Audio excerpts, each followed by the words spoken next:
All right, everybody, welcome back to the Overwatch Collective podcast. This is Greg, season 9, episode 5.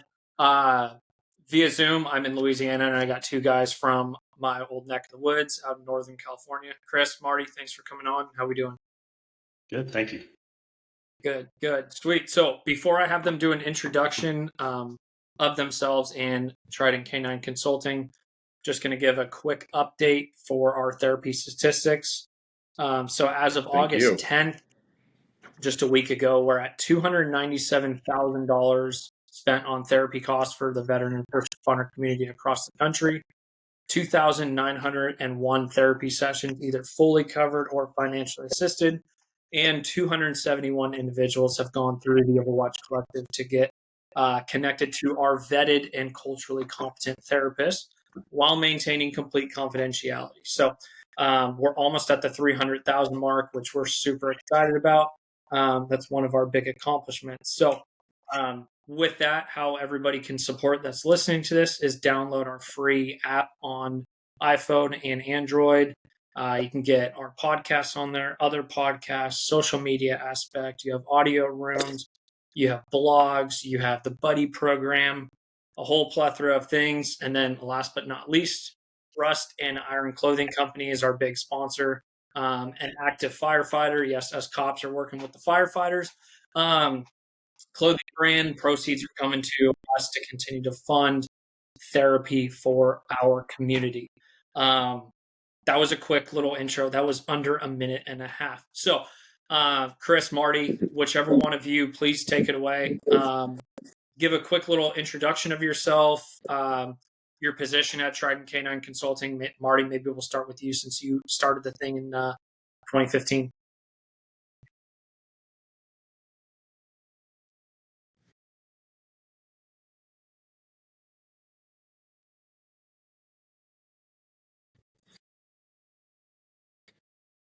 Yeah, like I said, my name is Marty Mahon. I've been a police officer for 26 years, currently lieutenant in an agency in Northern California. About 10 years ago, Chris and I have worked, we've been a K9 forever, like the last 20 years, but over the last, in 2015, we decided like, hey, we can do this kind of training for our dogs. There's lack of good training in our area. So Chris? We just see what happens, and it's been going well since that time. We have a lot of agencies to train all throughout Northern California. I was a dual-purpose canine handler for about 13 years, worked two different dogs, dual-purpose for patrol and narcotics. Marty approached me with that idea, and I said, yeah, let's do it. I learned as a young handler, our agency trained all internally, so learned from the prior trainer, and then Marty learned from him, and then I got to learn from Marty, so really developed a passion for this position. Had to give up the dog when I eventually promoted to sergeant, and then I've been a lieutenant now, watch commander for a couple years, but still try to stay involved with the K9 unit. Mm-hmm. Awesome. And then, so both of you, really quick, being K9 handlers, what's the best part of being a K9 handler? For me, I think, go on, Marty. You go.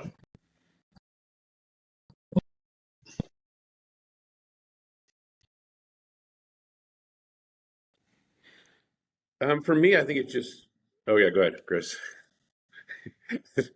I think for me, it was just working with your partner. Like, I've had dogs, I had hunting dogs, I've had pets, and just now I have a dog and they're going to pay me to have it work with it, and I can, utilize it, and it just opened up my mind of like how special these animals are, and what they can do for that was something that us personally, and then always as an wanted agency. To be a cop, always wanted to be a canine handler. Never got to have a dog when I was growing up, so I figured this is a perfect way to be able to have one and have it with you all the time. But the best thing is putting all that work and that training and seeing your dog out there performing, and then getting to get involved in all the fun stuff. Yeah, all the fun cheeky shit. You're not going to the boring ass report calls that nobody wants to go to. They're kind of just on standby for the big calls that come out. Definitely get that part of it. And so with the stress and the wanting to make sure that everything goes well while you're on scene.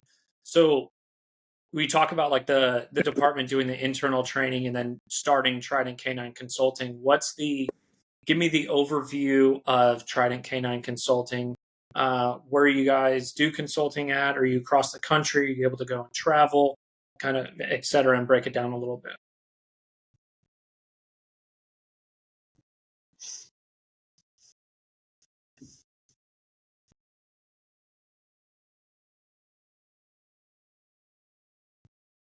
Yeah, I'll cover maybe a couple of things, and Chris can cover audits and some other stuff we do. So we wanted to do like everything. We provide sales of dogs for the apprehension dogs to the detection dogs. We do like we do classes, either advanced training, problem solving, or beginners classes like a handler's course. We provide all, and then we do like weekly maintenance training. Right now we're at 2 days a week. We're training different agencies. So we have probably 20 to 25 dogs come through in a week that we're training. So it's definitely, we're getting a lot of experience.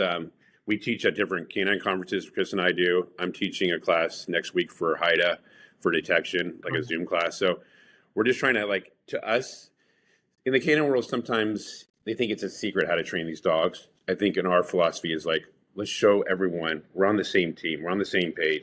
Let's show everyone what we do.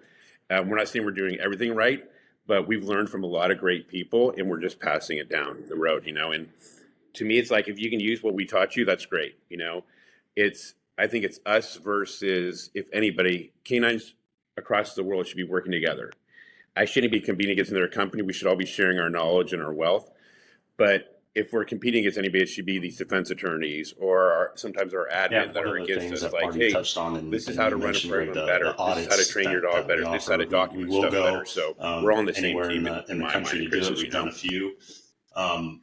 Initially when Marty said, "Hey, let's start doing audits," I was like, "Well, what do we know? We're not a big agency, and obviously there's people out there that have a ton more actual experience than us." But when we started, seeing all these other agencies, the complaints that they've had, the issues that they've had with their admin, we've been very lucky for our whole career with our admin. They're very supportive of the K9 units. We never really had any of those fights with our admin, but also being in California, being a little bit more litigious than most states around, we've gotten, I think, very good at the liability aspect of it, the report writing, understanding when to send our dogs and teaching our handlers that kind of stuff. And it's not just the old school, where training is just bite, bite, bite, bite. We're trying to develop the handlers mentally, right? Having them be, a thinker, and they are a team, and it's not, every scenario is not just send the dog and bite. And what I realized is we do have a lot of insight for that and some of these other agencies, especially because we aren't so far out of the reality of being a handler. We know what it's like, and we could connect with those other canine units. And, especially if you have an agency that, a lieutenant's running the canine unit that's never touched a dog before, they don't care. They don't know what they're going through. They can't relate to them. So it's really hard for them to connect. And sometimes that's where that friction point is. And I think, we can get in there and, we can connect with the admin side. Marty's been in admin a little bit longer than me, but we can connect with them. We understand the liability and budgets and things like that. But then we can also connect with the canine handlers when we come out there. Like, hey, we're just like you guys. We're here to try to get you what you need. If you need more training, if you need more equipment, we can be that middle person to try to help develop that canine unit. We're not out there to say whether or not their canine unit's good. We're just there to see, hey, what are the best practices that we've seen? And from being in California, being so litigious, what's coming to us is normally going to start trickling, throughout the country as well, whether or not people like it. Yeah, true. Yeah. Marty, anything else to add on that before I ask a question? Yeah, and so the training that you guys provide, and so I know there's tracking, there's the bite, the narcotics detention, or detract. You covered it well. What am I trying to say here? Narcotics detection. There you go. You guys teach all of it, because I know different agencies, different dogs do different things. Are you guys still being able to teach everything, or how's that? Yeah, detection. Yeah, you're good.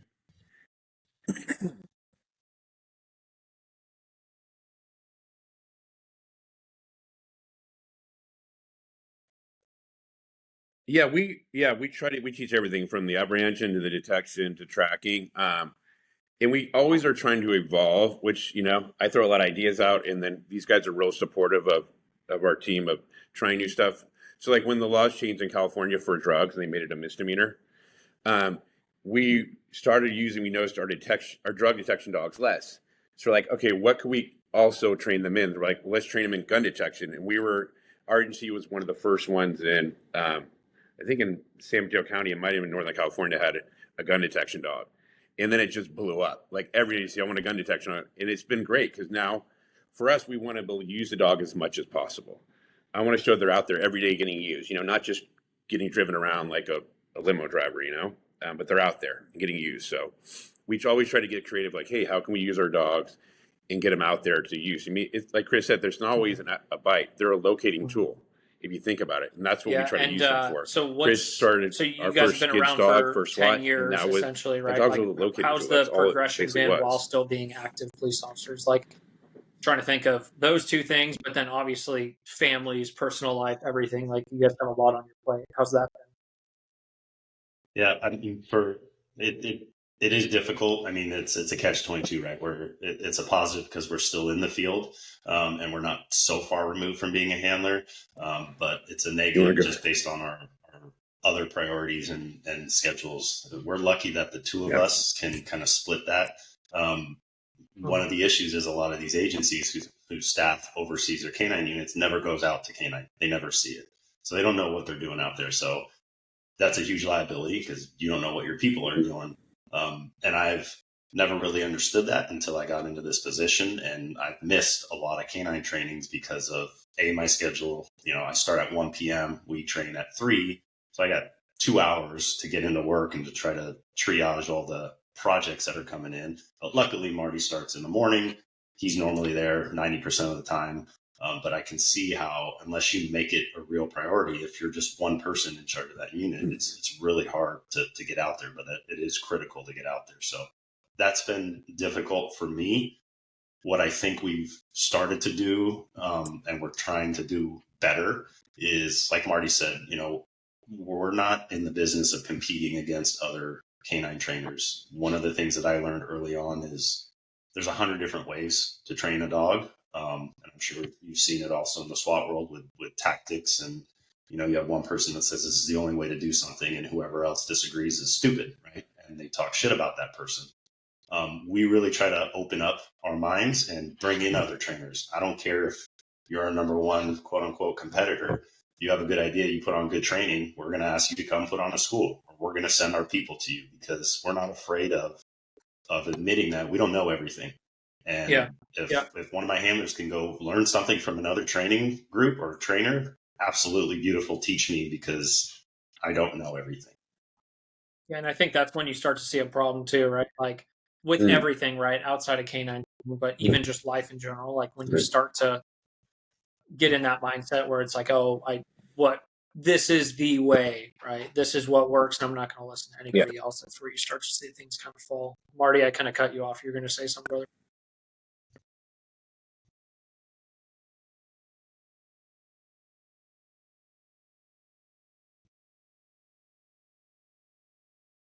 Yeah, I mean, it's just using the resources that are out there. I think in everything in life, we realize like with some of the budgets now, like it's hard to send handlers to training now. So Chris and I were talking like, okay, yeah, we have a lot of networking, and I think that's what we pride ourselves in. Is when we go to the conferences, we're meeting new trainers, we're just talking about social media, but we're like, hey, can you come out? And they love coming out. We try to bring someone out once or twice a year to come put on training, and it's good because our agency gets a benefit. We send a couple free ones to go to it, and then we can bring in all the people we train would try to have first right refusal to go to this training. So it's great. We bring in like Hard Drive, or we bring in Eric Stambaugh. Like it's just these great trainers that come in and just like they hear about them, like, oh yeah, I want to go train with them. No, I like it, and I kind of transitioning into actually working anything we're with doing, we have to keep evolving. When you, or we're just going to get passed up. When y'all are working with the newer officers, what are like some of the big challenges that you guys see? Yeah. Yeah, I think the canine handler, and it was a very like vague question there, but just kind of like when For the you canine go from handlers being like in a way, or just the go-getter officers patrol in general, officer, you know? right? Because that's what you want. You need to be getting the dope. You need to be getting the 10-851s. You need to be proactive, right? You're not just a guy that's sitting in there in the parking lot waiting for a fucking shoplifter to come out, right? You're not going to get the. But when you actually go to the trainings and you get your dog, and then you have to acclimate your dog to the house and to the family, and then working with the dog, like I imagine there's a lot of stress that comes along with it, and a lot of change in having to adapt. Like you get policing down so well, right? 4 or 5 years, you kind of know how to do things, and then you're like, holy shit, now I have a 4-legged furry dog in the back seat. Like there's a lot of stress that comes along with it. So kind of just curious.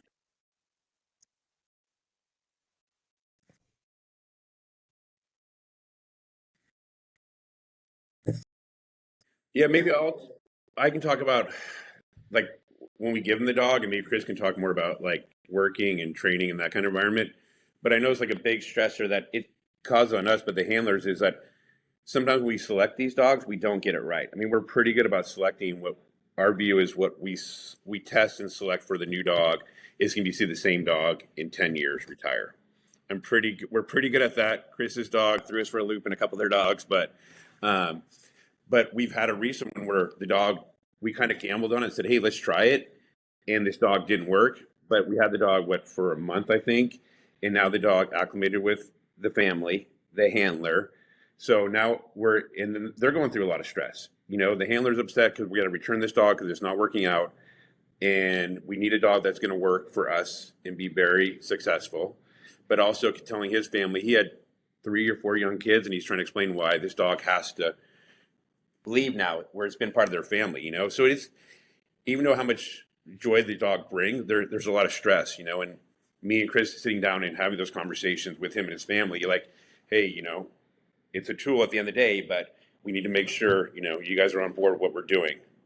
And it's happened a couple times, and they're hard discussions. Chris had to send back a dog that was amazing for a medical problem. I mean, it was very stressful on him. It was stressful on me telling him we got to send the dog back, you know? Back in the day, but it's part of the role of the officers that are being selected for K9, and they've got 3, 4, 5, 6 years of patrol experience. So you don't have to teach them how to be a cop. You just have to teach them how to work with a dog. We're seeing a lot of really young officers coming in where we're both, not just in our agency, but in some of the other agencies that we train, we're not only having to teach them some of the basics, you know, building search basics, or, you know, you learn that not every agency that you're training is the same as yours. So while we may have a ton of experience doing felony car stops or building searches, you get somebody from a smaller agency that has never done a felony car stop. Now you got to roll it back and start with the basics or teach them officer safety. That's a little bit of a stressor because now you're trying to cram that in as well.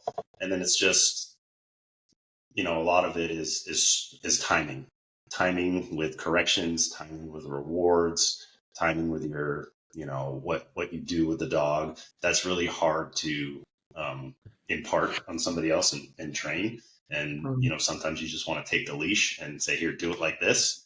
But you really got to be patient and give them time and let them figure it out.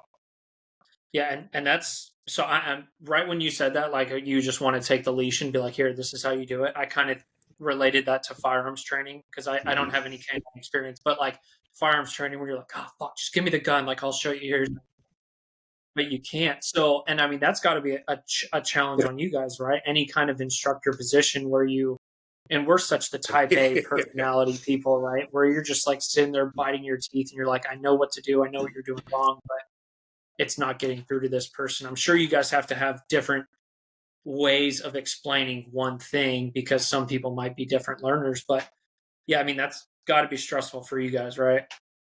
Yeah. And also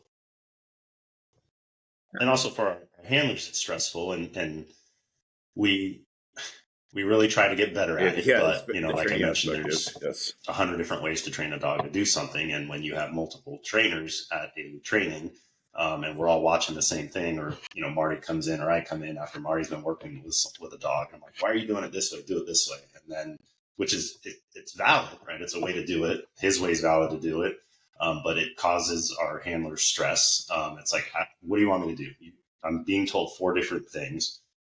They're all technically right. And I think that is a stressor and a frustration for our handlers as well, that we have to be careful. And you got to let it run its course. The other thing I found is, because there's so many ways to do things, handlers will start practicing something, and if it doesn't work out, they give up, and then they go find something else, and they're constantly searching for a different method or a routine, and you just find yourself in that loop of never really giving anything enough time. I did it, and that is a stressor as well. Got it.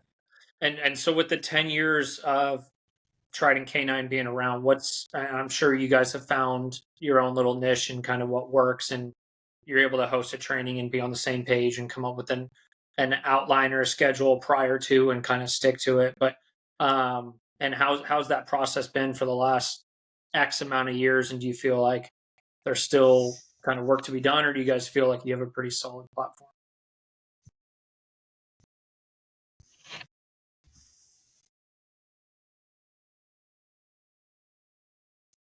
Yeah, I mean, it's like, it's funny. Chris and I, well, he's better, but Chris and I know how to train dogs, but we didn't ever know how to run a company. So that, for us, that learning curve of running company and making sure you're doing it right, and I still probably messed up a lot on it. But it's just dealing with, we deal a lot with admin, we deal a lot with handlers, and everyone has different views, and it's just learning to make everyone happy, and it seems like it's constantly, we're taking phone calls, we're trying to like kind of put out fires, just like at work, like, hey, I'm having this issue, okay, let's work with this person and stuff like that.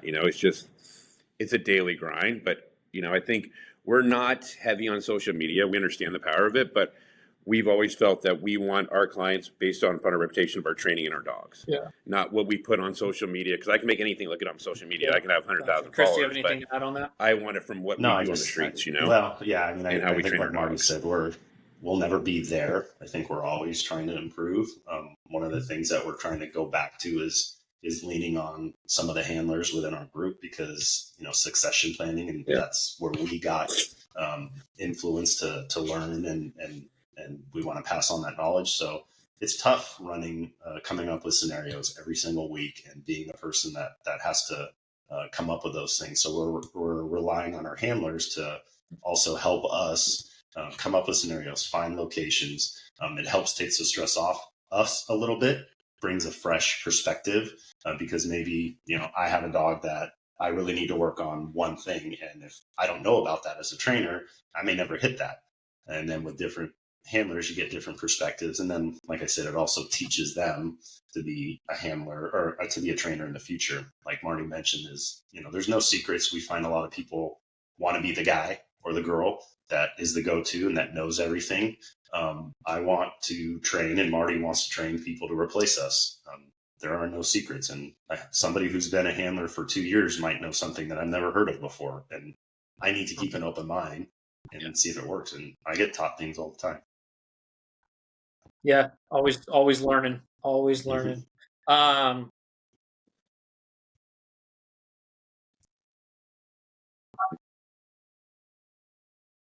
I mean, like, I think it also, add on that is that, like, with our own agency, we can kind of, in a way, control who becomes on, like, our SWAT team, our K9 units, our specialized units. We know the person, we're vetted to them, but, like, with our company, the agency goes, okay, here's your handler. You have no involvement in picking this person, and go deal with them. And it's like, I don't know who this person is. I don't know their worth ethic. I don't know anything about them. And then we're trying to learn about them just as much as they're trying to learn about us.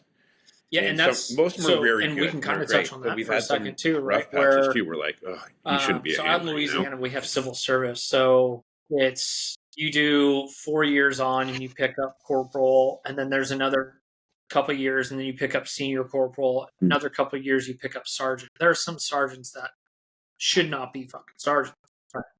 There are some FTOs out in California even that should not be FTOs, but obviously with policing, we're not going to go down this road, but we saw people leaving, lack of hiring, everything. So then you're getting cops that literally just got off of probation that are being FTOs, and et cetera, where even choosing people to be on the SWAT team and saying, no, we don't want that person, caused a lot of problems. So then you add them and they're not the best fit, right?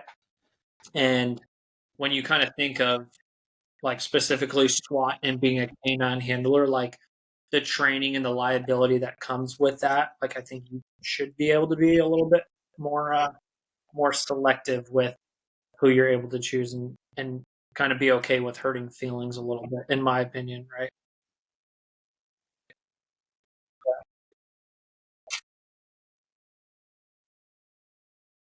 Yeah.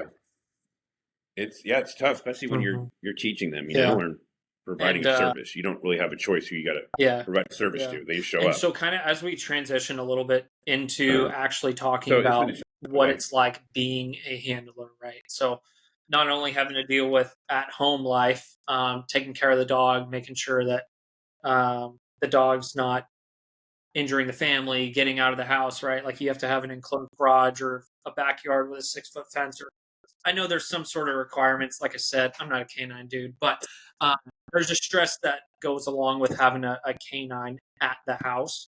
But then also while you're 10-8, while you're on the street. So I know we kind of mentioned a little bit prior to recording, but there is a lot of stress of being a canine handler when shit hits the fan and you have an active call.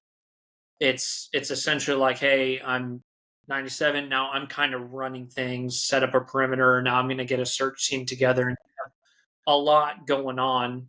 So can we kind of touch about the stress specifically while you're in service, while you're on patrol, of being a canine handler?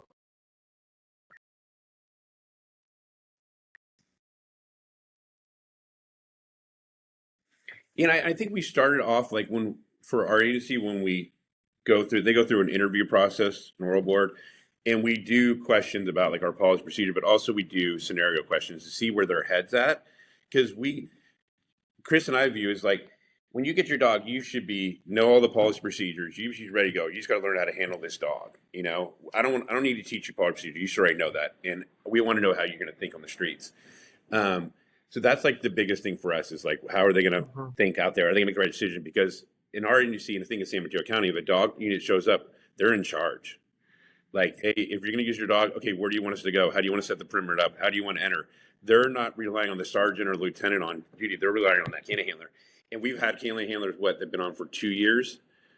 Like Chris said, they're baby cops, and they're trying to make these big decisions. We're looking for this parolee that just broke into this building, and I got to deploy my dog somehow and make sure the right cover, and I got the right lethal, non-lethal cover is going on and stuff like that.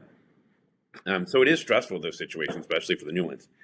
But I think we do our training is we do scenario-based training to make them think outside the box. Chris does an amazing job of that. He can talk more about it, but it's just, I think our training is more geared to that scenario-based training stuff with our dogs, so we can see how they think. Yeah, I mean that was when I was a handler. That was might add to that on the training side. Biggest stressor is going to a mutual aid, because we do that often. Showing up, I'm supposedly the guy, right? They're calling for me.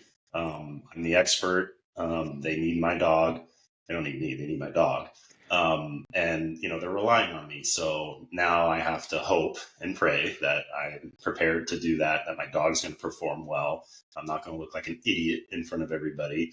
And like Marty said, I've shown up to scenes as an officer with 4 years on, and whether it's, we've had SFPD come into town because they chased somebody, and they need my dog because they crashed and foot bailed, and I've got 2 captains and some lieutenants and sergeants from giant city there, and I walk up and they're like, all right, sir, to me, what do you want us to do? Who do you need? What do you need? What do you want us to do? How can we help you? And that's pretty stressful, right? I have to be the person to make that call. So that's a huge stress for our officers.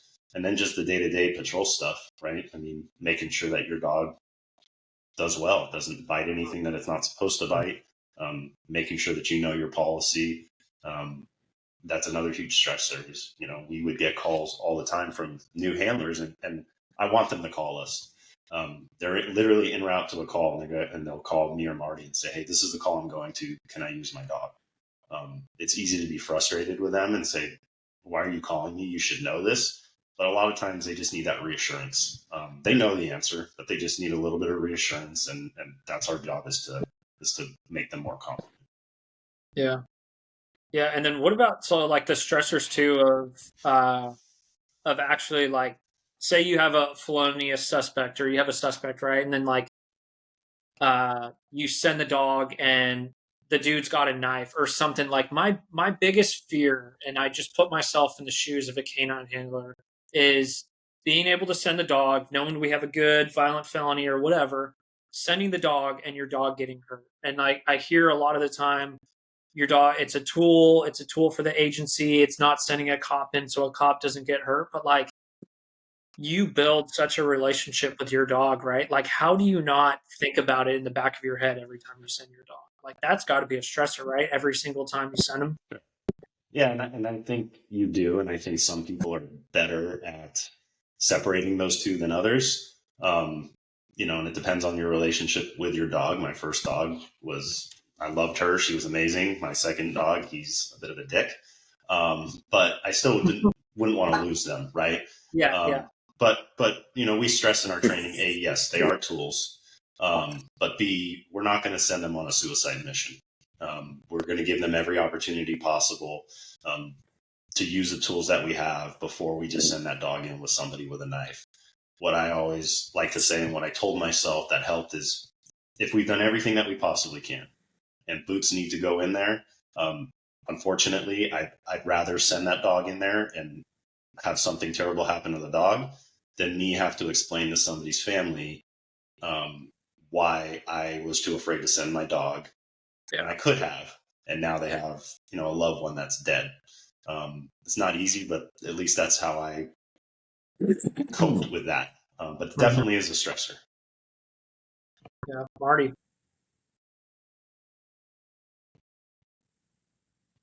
Yeah. I mean, I've had my dog injured during duty, but not like stabbed or shot. But what really hit home was one of our good friends. He was out of Wichita, and his dog got shot in the line of duty.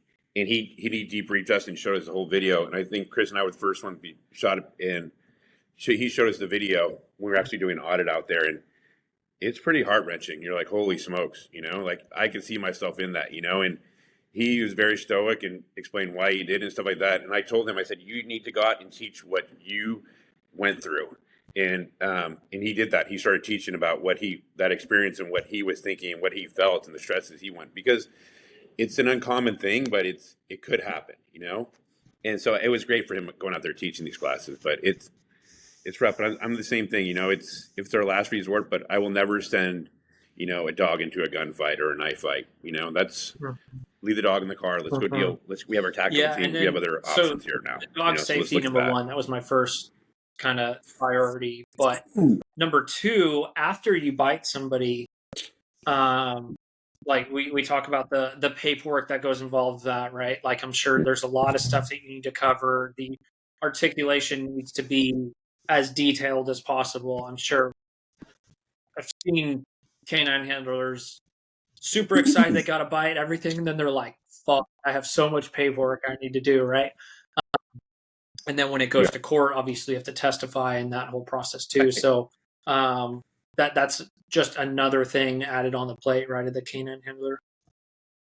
Yeah, it's making sure you get this bite, you have all this euphoria. Oh yeah, for sure. And it's not because the dog bit somebody because we're terrible people. It's because the dog did what you trained it to do. It performed. You spend hundreds of hours training a dog to do something, and when you actually see it do it, and for us in our county, we don't get a lot of dog bites. And so when our dog performs well, whether it's biting somebody or finding drugs or a gun, it's awesome. But when you're physically biting somebody, there's liability. And now you're stressing out that, is this legit? Did it follow the policy to a T? Mm-hmm. Or am I going to get in trouble by admin? Are we going to get sued? What is that going to look like? So that is an added stress that, just like an officer that uses force on somebody, there's that stress there, but it's even more added because you have this dog involved. Gotcha. And we try to learn too, like Chris does a really good job at like debriefing stuff. Like we'll see videos out there and we're like, okay, let's watch this video, not to Monday with quarterback, but like, how could we done this differently? How could we done this better as just in California, So it helps out, and it gives them a different perspective. And I think we're pretty good about especially in our agency, how to handle bites in the aftermath of it, in notification, the admin, to the documentation, to interviewing people, that we're teaching other agencies, this is how you should do it. We've been that's very a good successful thing. so far. Nobody wants with any lawsuits, Yeah.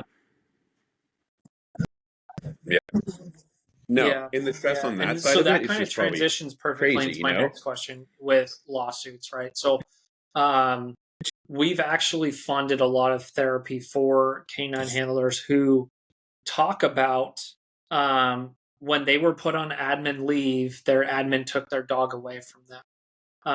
I've heard it several times where somebody will get placed on admin leave and they're like, no, you can't have your dog with you at your house. You have to board the dog. It has to go with somebody else, has to go to a training company or some sort of situation. But definitely seen it plenty of times where an officer go on admin leave after an officer involved shooting or disciplinary action where they take his or her dog. I don't know if that's happened to either one of you or some of the challenges that might come along with that, if you mind sharing your opinion. Yeah, I don't. I mean, I've seen it where dogs have been pulled.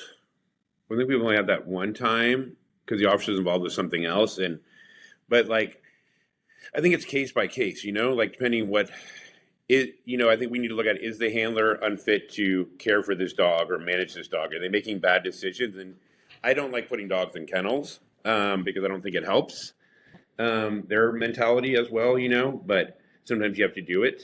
But I think it's just case by case, a situation. But if they messed up on something else and they're off, they shouldn't get punished of having their dog taken away from them. Now, if I'm inappropriately using my dog and letting him bite everything and he's running around the neighborhood loose and stuff like that, okay, we need to reevaluate if you're a good fit for handlers. And I've told handlers where they've had a couple accidental bites because that's just the price of doing business. I'm like, hey, one more, and we need to really discuss, have a hard conversation. Are you fit to do this job? Maybe it's not for everyone. So I guess it's case by Marty case. mentioned, it would have to be something where they're making really egregious decisions with the dog and they're a liability. Them having that dog is a liability. Like Marty said, they're not taking care of them properly at home. They're not, the dog, they're having people over and people are getting, bit constantly. They're letting them out in the yard. They're taking them to a dog park and people are getting bit or dogs are getting bit. If you're making bad decisions with a dog, then yeah, okay, I can see where that makes sense. But you get into an OIS or something unrelated, or even if it is a dog bite and you're getting sued, but if they made the right choices and it fits within the policy, and even if it's outside of the policy, if it's nothing egregious, I don't see the point of taking that dog away. That would be a huge added stress. But I think it's also culture. I think you come to, Greg, from an agency that has a lot of culture, and we have a lot of culture in especially our canines, and they know, like, dude, we have to give 100% commitment, or we have to do everything right, or Chris and Marty, will remove us from this program, or they won't be canine handlers, But we've always established, like, we've set what we're going to hold you accountable for and what our rules are, and you can't deviate outside of that. That's just how we're going to run this program. And we've been very lucky. We've had many handlers leave. They mostly worked all their dogs and got a second dog at times. Yep. That culture is a big thing. No, in my I mind. completely get that. And before we kind of transition to the next topic, is there anything else that you want to add about Trident K9 Consulting? Anything else that'll be fine before we kind of switch gears a little bit? Yeah, no, just I think we're good, Chris. We're always looking to work with whoever else is out there if we want to do a collaboration and we can learn from you or you can learn from us. We're always up for that. We're always just trying to improve. Sweet. Yeah, and when we end this up, I'll let you guys give a plug, and obviously we'll be advertising you guys and everything too. But I kind of want to transition before we kind of get wrapping this up into kind of away from the pups and into the humans. With being active police officers, first responders, obviously we focus a lot on the cumulative stress, the post-traumatic stress, the suicide problem that we have in our community, the lack of resources, I mean, Marty, 26 years, Chris, 21. I've been on for 11 now, 10 in California and starting out 1 here. But what are some of the big things that you guys are seeing with our community, with the drinking, the suicide rate, the divorce, the infidelity, all the problems, and we can go on and on. But what are you guys seeing that's one of the, or a few of the big problems, and how can we kind of solve them? I think, well, I mean, I think we've been pretty lucky in our agency. We haven't seen much of that at all. I mean, it's been at least, obviously a lot of this stuff does go unseen. But as far as, somebody showing up to work drunk or getting in trouble for drinking, that hasn't happened in our agency for several years. But, one of the things that I've seen over the years, and, your podcast is a perfect example of it, is we're starting to try to normalize it. And our agency, we had a couple critical incidents in the last couple months, back to back, literally. And just the stuff that I saw with, mental health and people being open about what they're feeling and what they're going through, and, giving people time off to decompress was unheard of when I first started. So while I know it's there, and obviously for, canine handlers, they're seeing twice as much because they're the ones getting called to all these things. I think we're doing a good job. Obviously, we could be better, because if we were doing a better job, the numbers would be declining, not increasing. But I think we're on the right path, and it's just hard to try to get that mentality switched from, okay, you were involved in something, you've had your week off, like, why can't you come back to work? Instead of making sure that they're good to go, giving them as much time as they need and getting them the resources. Yeah, I appreciate you sharing that. Yeah, I mean, I think, especially talking as lieutenants, like, I noticed when COVID was big and people were being off, like, I noticed one of the things we're trying to do is, like, hey, reach out to these officers. Hey, do you need anything? Because COVID is just so new. Like, do you need anything? Can we drop some food off? Can we get you this? Let's get you time off. And then I think, to me, it showed me the importance of connecting with our officers at all times when they're going through stuff. So now with these officers that are being out and stuff like that, we're trying to check in with them. And how are you doing? How are you feeling? What resources you need, and just giving them the option. I've liked what we've done here. We went through where they can work out 2 times a week. They can work out every day if they want to. They have the time to do it. We have a Zen den with, a chair, lighting, TV. They can go chill at, it's totally different than when we started, but I think it's a necessary. We have to do these things, and take part of it and be lead with it, 26 years. What was it 25 years ago? Graveyard shift, or after a few tough calls, right? Like choir practice, you just go drinking with the guys and everything. And I get that that's still, like, we used to do that too. Like on our Fridays, we'd get off and go have some drinks. But like, I agree with the both of you. I think we're starting to see it swinging in the right direction. But rewinding 20 to 25 years ago, what was it like? Yeah, it was different because you don't see that hanging out as much now.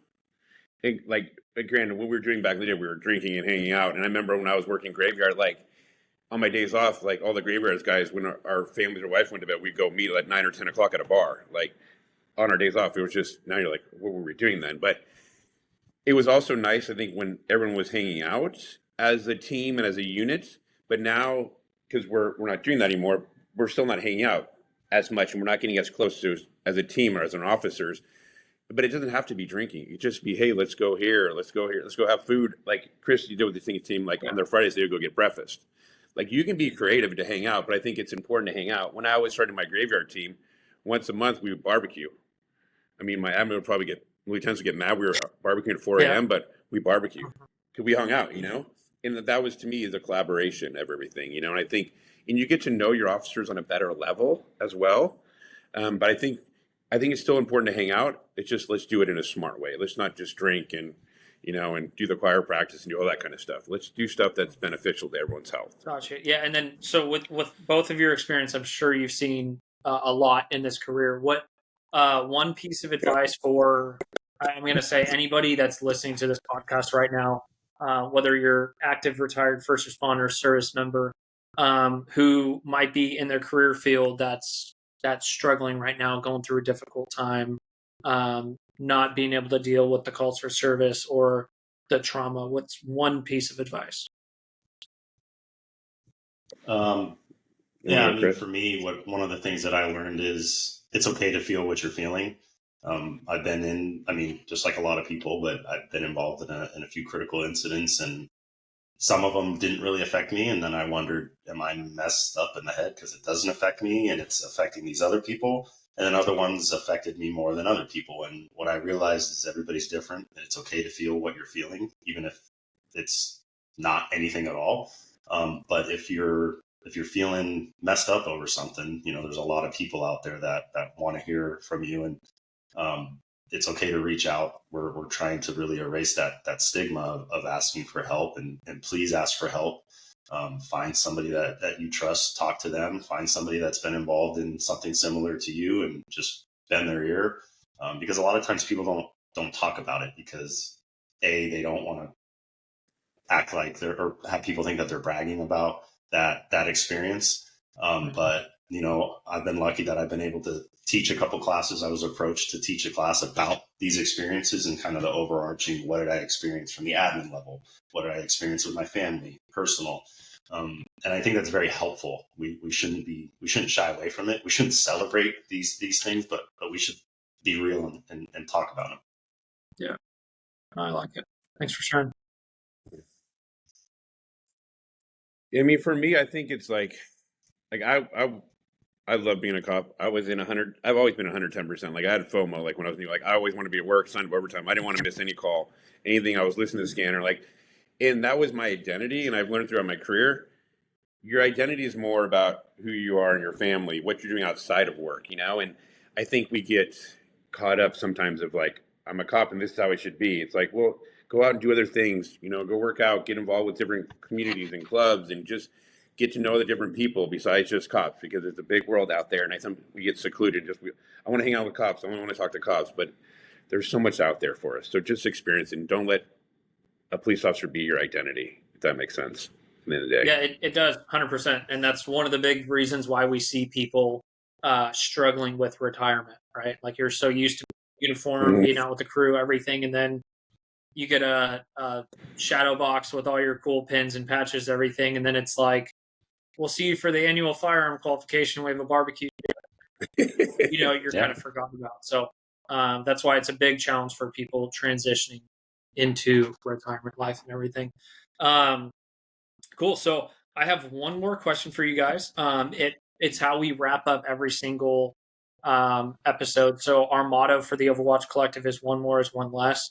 It comes from our first season where we had an Army combat vet talk about how he lost more friends to suicide upon return stateside than actually overseas. So one more is one less became our motto, and it's all over the place now. So what we do at the end of every podcast is we ask our guests what one more is one less means to them. So it can be it could be about mental health. It could be about the pups. It could be about anything. But whenever you're ready, I'd love to hear what one more is one less means to you. I mean, I think in your context, the more that we talk about things and we're not afraid to tell people what's going on and what's bothering us, that's, less suffering that people have to go through, and ties into what Marty said, right? Get out there. It's a big world, and, don't make this be your identity, and ask for the help when you need it. Appreciate it. And I think especially as, a command staff, like we need to do more, not just we do more for our officers and our supervisor and our cops, and be there for them, and help them out, and talk about our experiences, because we've all went through when it was a way different time, and then, but also learning about them. So we help and we educate and we communicate. It's one less, Yeah.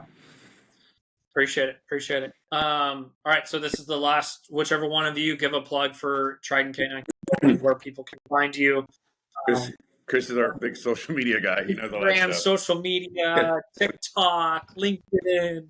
Man, I don't even know what our Instagram handle is, but just if you're interested, Trident K9 Consulting.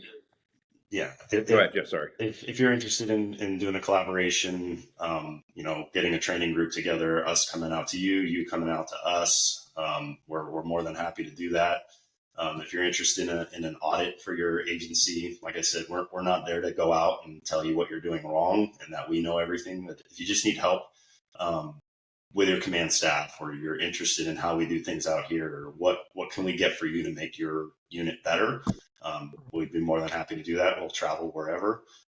You can reach out, find us, k9consulting.net, and then on our Instagrams, which I don't know exactly what the handle is, but I'm sure you'll find us.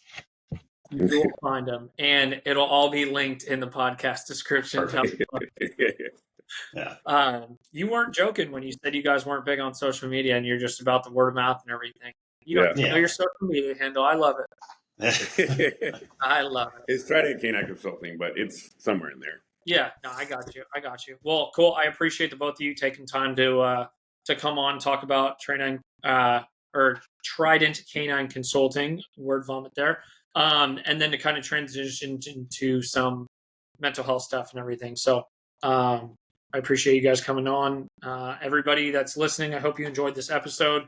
Once again, everything will be down below in the podcast description to be able to find them. And then if you cannot figure that out, because we do have some special people in this community, reach out to me and then I'll get you connected to them. So Chris, Marty, I appreciate you guys coming on. Thank you very much. Thank you. We appreciate it. It's a great time.